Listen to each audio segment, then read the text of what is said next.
disembahi sukma. Lah manungsa niku mboten sukma tok, mboten rasa tok, nggih mboten raga tok. Ya raga, ya rasa, ya sukma. Dalam nafsu ada rasa dan sebagainya. Iso ngrasakno rasa panganan. Di dalam rasa ada ingsun. Nah ini loh.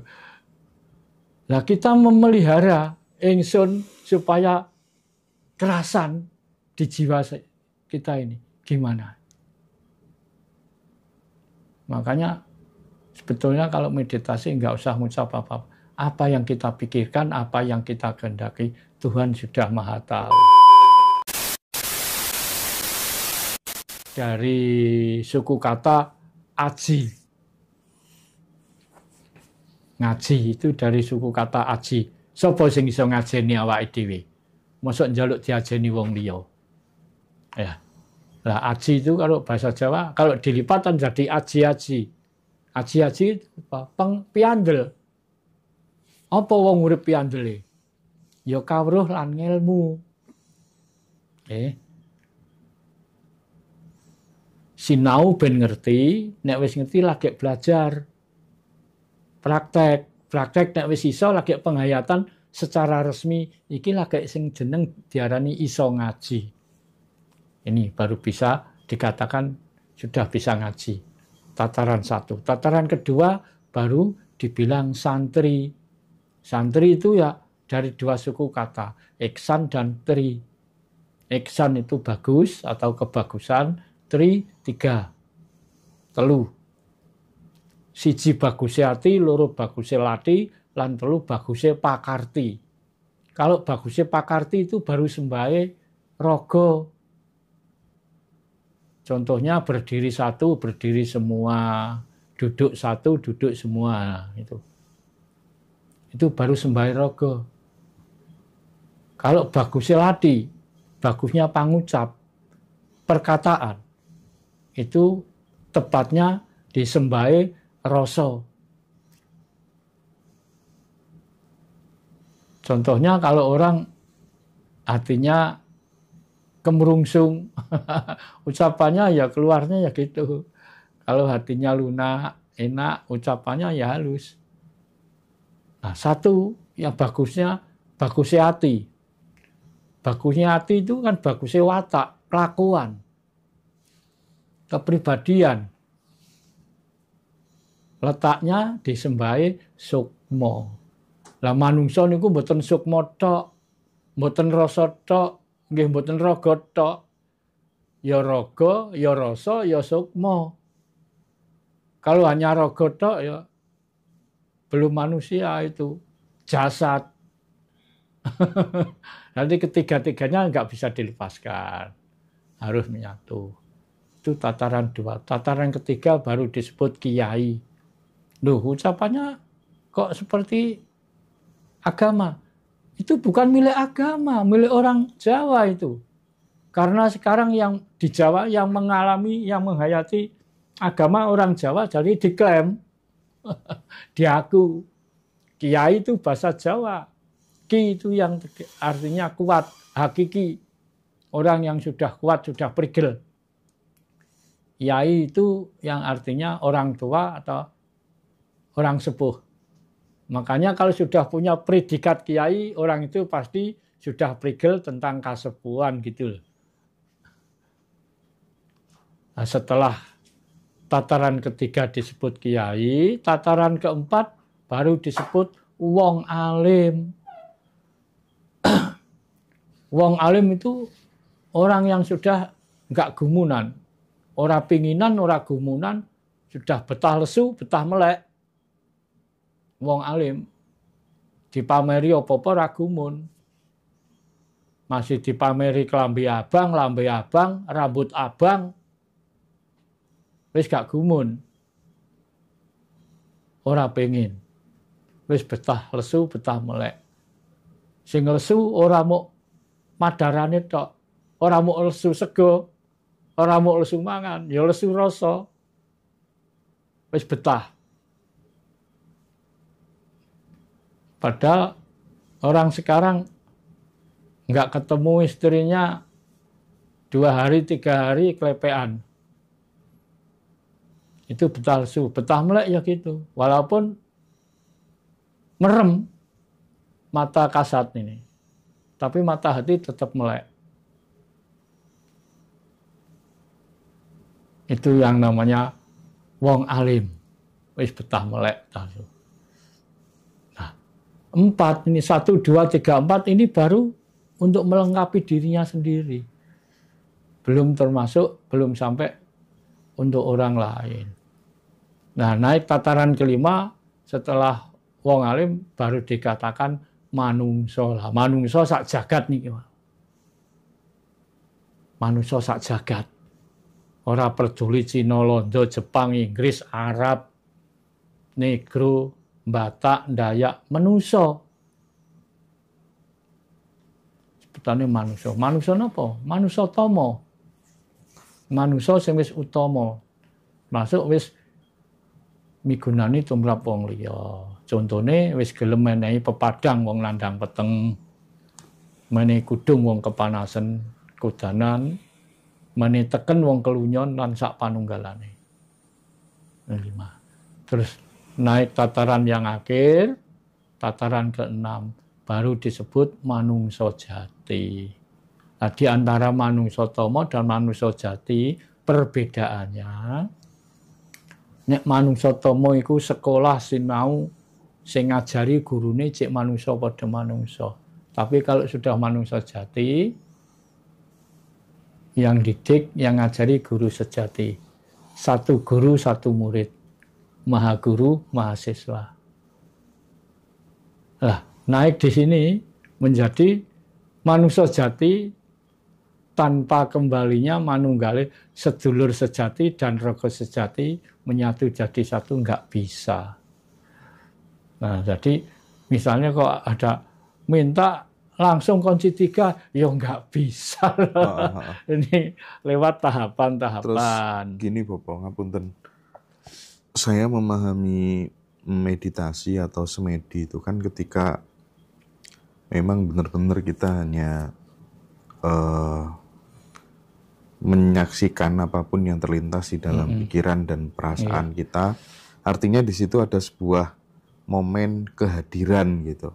Ya, jadi benar-benar kita sadar sesadar-sadarnya gitu. Karena tidak sedikit teman-teman yang ketika meditasi mencoba untuk mengosongkan pikiran dan lain sebagainya, tapi justru malah ruwet. Ada yang merasa dililit ular, ada yang merasa gini masuk ke hal-hal seperti itu. Nah, pas ketika mengalami hal kayak gitu itu supaya kemudian kita nggak keluar dari jalur itu gimana? Apa dia diabaikan aja, tetap senantiasa sadar penuh, hadir, kita benar itu gimana Bapak? Ini ya, meditasi. Tuhan itu maha adil, maha murah, maha awas, maha eling. Kalau kita patrap semedi atau meditasi, nggak usah ngucap apa-apa. Hati kita apa tujuannya? Yang dikendaki apa? Tuhan sudah tahu kok, sudah ngerti. Nggak usah bengok-bengok. Kalau berdoa, kalau bisa telinganya sendiri aja nggak dengar. Apalagi orang lain. Karena yang bicara hati, kata hati. Karena Tuhan itu ada di dalam. Contohnya saja gini, ada yang mengatakan gini, kita menggunakan hidup itu punya akal, pikiran, otak. Di dalam otak ada manik yang namanya pilihan. Di dalam manik ada nafsu. Ada nafsu. Di dalam nafsu ada rasa. Dan sebagainya. Iso ngerasakno rasa pang. Di dalam rasa ada ingsun. Nah ini loh. Nah kita memelihara ingsun supaya kerasan di jiwa kita ini. Gimana? Makanya sebetulnya kalau meditasi nggak usah ngucap apa-apa. Apa yang kita pikirkan, apa yang kita kehendaki, Tuhan sudah maha tahu. Makanya kadang-kadang saya singkat. Gunakanlah pikiran Anda yang positif saja. Kalau Anda menggunakan pikiran yang negatif, itu tumbuhnya yang negatif.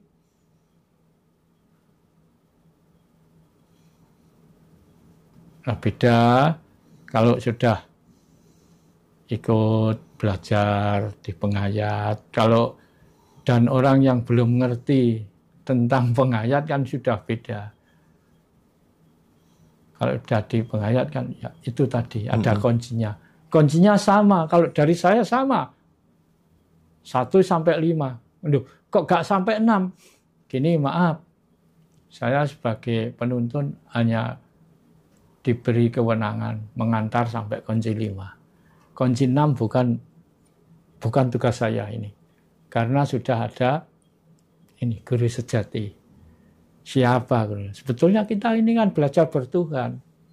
Yang harus kita ngerti, Tuhan itu apa? Ini loh yang kita harus mengerti. Tuhan itu apa? Bagaimana? Di mana? Milik siapa? Untuk apa?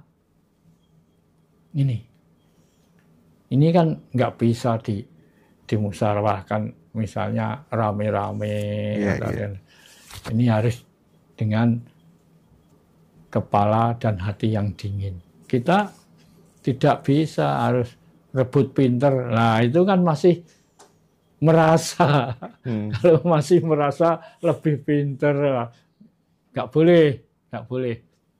Nah, pantangan lah itu. Mungkin ini yang terakhir ya Bopo ya, karena Bopo nanti juga harus persiapan untuk proses bukaan kunci teman-teman ya.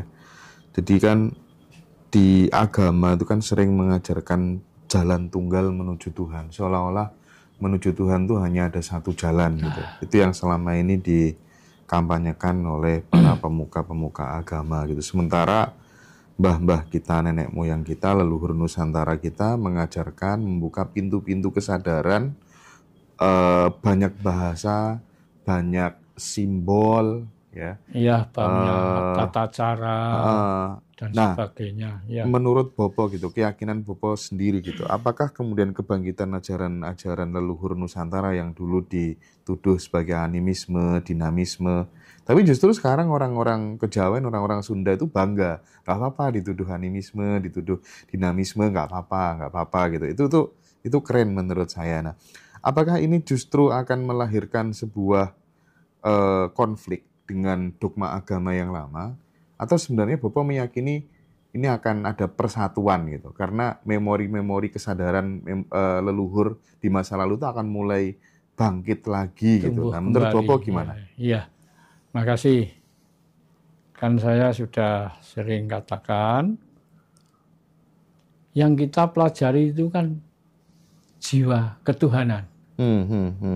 Yang kita pelajari orang penghayat itu jiwa ketuhanan, bukan jiwa keagamaan. Nah, agama itu kan organisasi, tapi nek Tuhan itu kan enggak, bukan organisasi. Nah, kesadaran Tuhan itu sifatnya netral, apa saja, bagaimana saja sudah mengerti, bisa menerima apa adanya, enggak dibuat-buat, tidak dibuat-buat ya.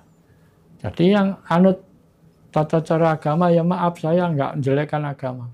Agama itu hanya satu jalan.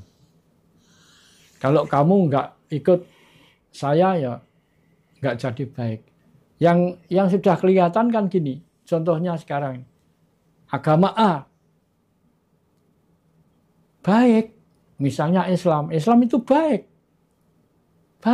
tapi bagi orang Arab, bagi orang Indonesia jelek. Karena adanya Islam, orang tidak menjadi harmonis. Contohnya, jangan lagi tetangga saja, saudara, sanak famili, sama orang tuanya saja. Anaknya ikut cara agama, tapi orang tuanya nggak mau diajak.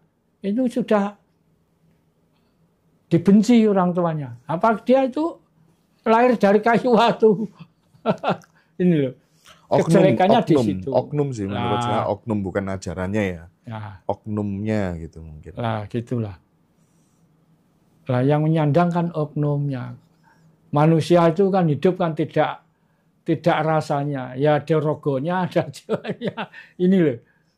Kalau nggak mau, wis pintas saja. Kalau nggak mau dikatakan jelek, jangan melakukan yang jelek. Kalau kamu nggak mau dikatakan salah, jangan melakukan yang salah. Itu sudah cukup sebetulnya. Itu dasarnya gitu aja. Nah, nanti kelanjutannya kan ada tingkatannya. Ya cara dasarnya gitu. Manusia kalau nggak mau dikatakan jelek, jangan melakukan yang jelek-jelek lah. Ya jangan jelek-jelekan orang lain. Nah, jadi ya yang jelas agama itu mencari Tuhan. Tapi penghayat itu sudah menyatu dengan Tuhan. Agama mencari Tuhan, penghayat itu sudah menyatu dengan Tuhan. Menyatu dengan Tuhan. Makanya netral. Iya. Oke. Jadi itu ya teman-teman semuanya. Oh tadi ada yang tanya ya. Kita sekarang ada di Semarang, ada di Gumaya Tower Hotel. Jadi kita ada 2 acara siang ini.